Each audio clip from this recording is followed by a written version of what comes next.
What makes a life worth living? What gives it meaning? And how does that change when the time one has left collapses? These are some of the profound questions taken up in a new memoir by a doctor who suddenly faced his own mortality. And write an indelible memoir, When Breath Becomes Air. Oh, goodness. What does he know about living? Whew. As a neurosurgeon, Paul Kalanithi was used to dealing with life and death issues. He was, by his own account, a driven man who studied literature and philosophy before turning to medicine, earning 5 degrees along the way. He was near completion of a rigorous residency at Stanford when, at age 36, he got a diagnosis of lung cancer. And when we packed for the hospital, I was packing, socks and pillows and phone chargers, and he just packed 3 books.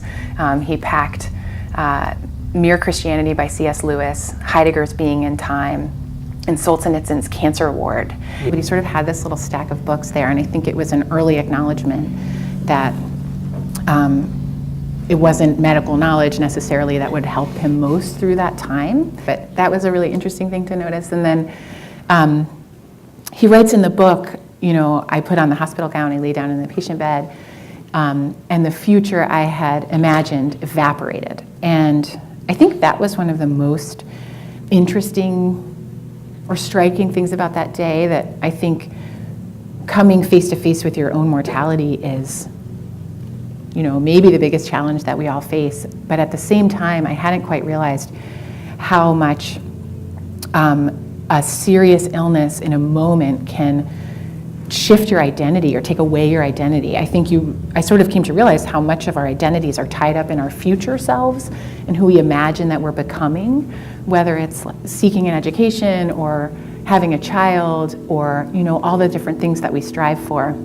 I think when that is erased, in a way, a part of you is erased and you have to rebuild yourself. Paul talks for a couple pages about his beliefs and faith system, and I was wondering what role has faith played for you guys in such a face-to-face encounter with the idea of death and the idea of existential questions, and a lot of people we enjoy putting off because we can, or we convince ourselves that we can. So yeah. Thanks for the question. Thanks for being here too. It's interesting because Paul wrote about his faith in the book, and people who are diehard atheists come up to me and say, I really relate to the way he talks about that. And people who are really faithful Christians come up and say, I really relate to the way he talked about that. It's because he's sort of talking about it as it's a journey. It's it's messy. That jumps off the pages. This is a man who, in addition to going to Yale Med School, studied literature at Stanford, studied the history of medicine at Cambridge, and was in a nonstop search to better understand death, only to find, time after time in the academic setting, the details were unknowable. It wasn't until his diagnosis that the light started to go off for him. Right. You're right. He was really interested his whole life in mortality as sort of an intellectual, philosophical problem. And then he wanted to grapple with it. So he entered medicine to be a doctor. And then at age 36, he himself was diagnosed with terminal cancer, as you know. And so suddenly it was a very personal, emotional challenge for him. A gentleman by the name of Brock Chisholm, who was famous within the medical and psychiatric world, he made the statement very clearly. He said, to achieve world government, it is necessary to remove from the minds of men their individualism, loyalty to family and traditions, national patriotism, and religious dogmas. Interesting. He goes on to describe those religious dogmas as he said, the only psychological force capable of producing these perversions, to create these perversions of loyalty and family and patriotism and religion. These perversions, the only thing that can create those things is morality. The concept of right and wrong. The eradication of the concept of right and wrong is the objective. Now you wonder why we have moved into an era where increasingly people say there is no right or wrong, there is no good or evil, there's no truth or falsehood.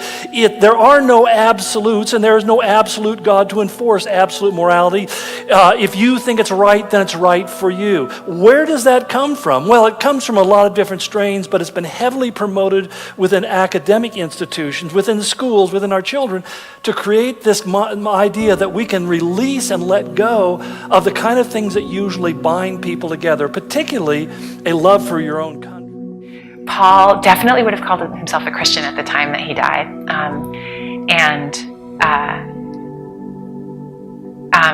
but was an atheist at various points in his life. And it's funny because people who are neuroscientists or atheists or whatever come up to me and say, like, this guy gets me, like I feel the same as he does. And people with a really strong religious faith come up to me and say, like, this guy gets me, I feel the same as he does.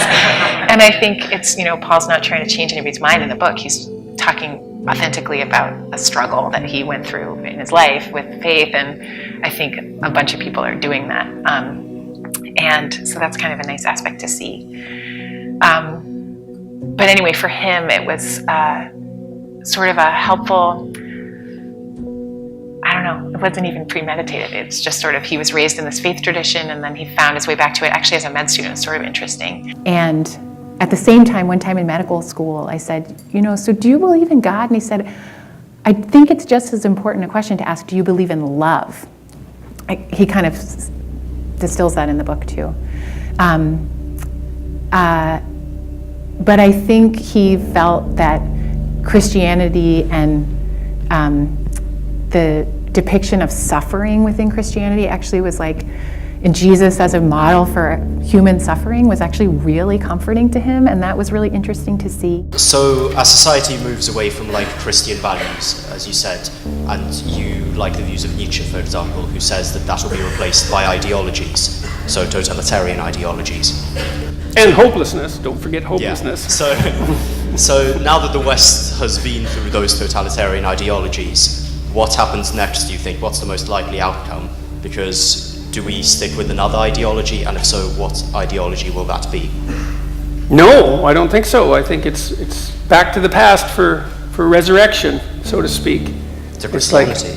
Yeah, well, who knows exactly, but, Jung was a very astute critic of Nietzsche, and there aren't very many because Nietzsche was very, very smart, and so you criticize him at your peril. But Nietzsche believed that one potential move forward would be that we could create our own values. But the psychoanalysts, and I would say the biologically oriented psychologists in large part, philosophers as well, have pretty much eradicated that as a possibility because you can't create your own values. I mean, go try. You can do it as an exercise tomorrow morning. It's like you're going to sit down, blank slate that you are, free choice creature that you are, and you're going to create your own values. It's like, well, you're going to lose 30 pounds, maybe that's the first thing, and you're going to reshape your physique by going to the gym 3 times a week, and you're going to start eating properly, and no more of that alcoholic binging or pot smoking, that's out, and you're not going to play any more video games, and you're not going to waste any more time. And you're creating those values, and you lay them out, and then bang, from then on in, that's all you do, is you obey yourself 100%, because you've told yourself to do it. It's like, does that sound like life? Has that ever happened to anyone in the history of the human race? It's like, no, you can't enforce, you're not your own slave, you're not your own puppet. And maybe it would be easier if you were, although you might tell yourself something stupid and go do it, which wouldn't be such a good thing. So you have to contend with your own soul, and that has a structure, that soul. Well, it's the same question that Solzhenitsyn posed in the Gulag Archipelago to some degree. It's like, do you want to lose your life? What's worse, to put your life at risk, let's say, or to put everything you love at risk, or to lose your conscience? And Solzhenitsyn's conclusion was that there's no suffering greater than that which accompanies loss of conscience. That's hell.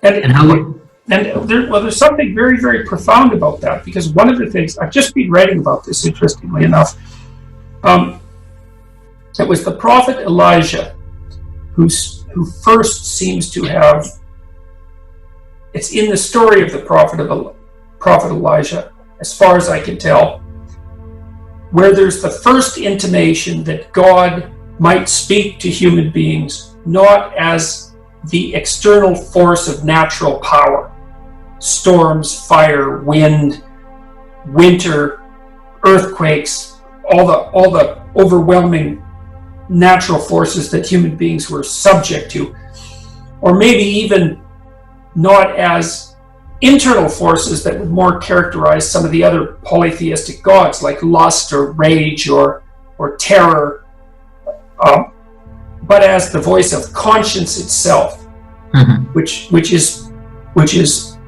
described in 1 Kings, which is contains the story of Elijah, as the still small voice. That's the first time that phrase emerges. And so it's the idea that there's a psychological factor, conscience itself, that calls to you, that has a dialogue with you, even more importantly, because conscience doesn't tell you what to do.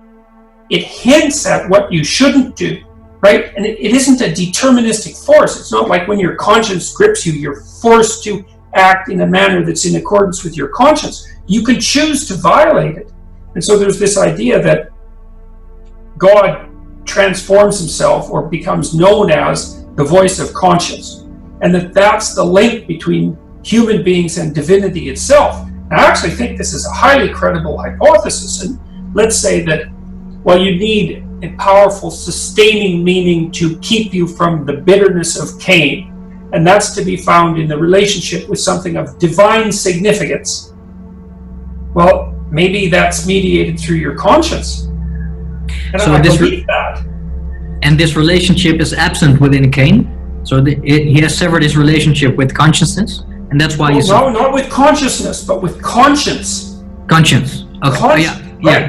Conscience. Right, with conscience. Yeah, well, that's right, because conscience is, imagine that conscience is the manifestation of the instinct for good and evil.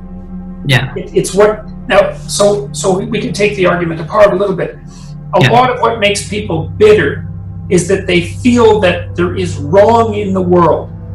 It might be on a large scale. Society is unfair. The natural world is a catastrophe. Human beings are intrinsically malevolent. The structure of being itself is wrong in some moral sense. Okay, but that's interesting, because they wouldn't be bothered by that if they didn't have some sense of morality itself. Well, what that means is that conscience, even the conscience that's driving them towards their cynicism, is the dawning of the realization of a moral dimension to life. And that's partly what the psychoanalysts laid out, and I think Jung did that most effectively. If you want to establish values in the face of the death of the past, which is something that's happened many times, not merely in the late 19th century, you have to look inside and discover what those values are. And that is truly a process of discovery. Like, to find out what's meaningful in your life is to take yourself seriously as a mystery. It's like there is something that will grip you. And it might not even be what you choose. In fact, sometimes it's not what now and then you fall in love with the wrong person. You go home and you tear your hair out. It's like, what the hell's wrong with me? How can I do this? It's like, well, you're pulled by forces that are beyond your control. They're deeply, deeply enmeshed inside you. You have to discover who you are. And you negotiate with yourself to find out where are the values. And that is an archaeological expedition, because you are excavating the values of the past. And so then there's a dance between your own soul, but it's still a matter of discovering what it means to be human. And that's not something that's simply invented. It's not that at all. You only believe that if you want to remake men and women in the image of your ideology. It's like you're something you have to contend with. Just like if you have a partner, a romantic partner, it's like they're there. You have to contend with them. You have to negotiate a solution. You have to jointly establish your values on some real basis, and you have to do the same thing with yourself. And so we can't let this go, because the alternative is a nihilism that turns into something catastrophic, or an ideology that's a weak replacement. It's still a religion. It's just an unbelievably shallow and unidimensional religion with none of the grandeur, none of the transcendence, none of the mystery, none of the beauty, none of that. It's just stripped bare, fragmentary religion that you can understand in a week and then convince yourself of the superiority of your arrogant intellect. It's not helpful. So The Jungian critique, Freud as well. No, you can't create your own values. You have to discover who you are. And you do that painfully because you're not your own puppet. You have a nature. And you have to act in accordance with that. And so, well, so that's... That also characterizes the finite, right? That's the promise of the resurrection, that the resurrection of the body, is that the Christians insist that that transcendent factor exists, and that's the Christ, that's the Word that's there at the beginning of time and at the end of time as the judge in Revelation, right? This transcendent logos that's eternal, but that's no more valuable in some sense than the particularized creature that's subject to apparent permanent death. And you know, it's very difficult for modern people to grant the idea of the bodily resurrection any credence, and it's not something of which anyone can speak, I believe, with any degree of, what would you say it, non-arrogant authority, something like that. But by the same token, the world is a very strange place, and it isn't obvious to me that I've learned to be very cautious in casually dismissing deep and ancient ideas regardless of their strangeness. Mm-hmm.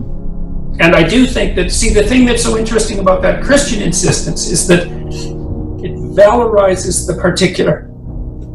That's unbelievably important, because you could say, well, if it's merely a matter of the eternal, then the particular doesn't matter. But then if the particular doesn't matter, you end up with that kind of nihilistic Buddhism, the suffering that characterizes, or even in the proclivity for Christianity to degenerate into the forms that Nietzsche criticized, which is, well, when you chase everything out into an eternal beyond, it justifies everything terrible that's happening on earth as trivial and insignificant, and relieves you of your moral responsibility for addressing it.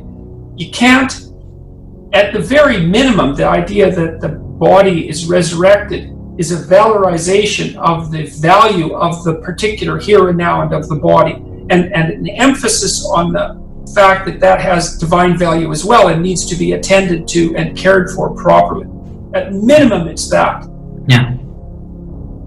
Yeah. And so there is a precariousness to our being psychologically and spiritually, as well as physically. Well, that's part of the eternal crucifixion as well, is that constant vulnerability of being. Yeah. It's part of the burden of being human. Yeah. But the necessary burden, I suppose, in my more, I don't know, what would you call them? I don't know, you have these moments of thinking where they're more metaphysical. In my more metaphysical moments, I suppose, then I do see that God and man are engaged in a partnership to bring about the kingdom of God on earth, something like that there's something about that story that's exactly right, that we should be struggling uphill with our burdens towards the highest possible ideal, and that there's something about that that's true, or at least it's more true than anything else we can conceive of. Yeah. And so that's the great adventure of life. That's what you want to be called to.